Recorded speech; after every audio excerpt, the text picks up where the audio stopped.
అన్నా మన అమ్మాయి లేచిపోయింది అన్న. ఎవరితోనరా? బాలరెడ్డి కొడుకుతో. బాలరెడ్డి కొడుకుతానా?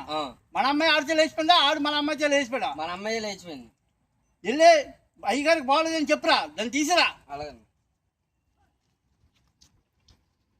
ఏ తాము అన్నా, అయ్యగారి పరిస్థితి బాగోలేదని దాన్ని తోలుకురారా. అలాగే అన్న.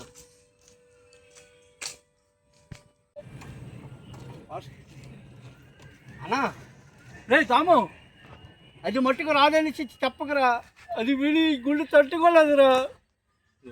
అది మట్టుకు చెప్పకురా. నువ్వు తల్లిలా చూసుకున్నాను రా. రాకేష్ తల్లి ఏం చేసింది? నాలాంటి బాధ పెంచి తండ్రి బాధలు పడుతున్నాడు రా. 25 ఏళ్ళ కని పెంచి ప్రేమ పరాయవాడ కోసం వెళ్ళిపోయింది రా నా ప్రాణం. చాణుకి ఈ అన్యాయం ఏ తండ్రికి జరగకూడదు. దీన్ని ఏది జరిగినా ఏమైనా ఈ పోరాటం ఆపను. సుప్రీంకోర్టులో నేను పిటిషన్ వేసి ప్రతి తండ్రి ఆస్తిలో తన పిల్లకి రూపాయి కూడా చేరనివ్వకుండా కోర్టులో పిటిషన్ వేస్తాను రా. ఏంటో నాకు ఈ అన్యాయం.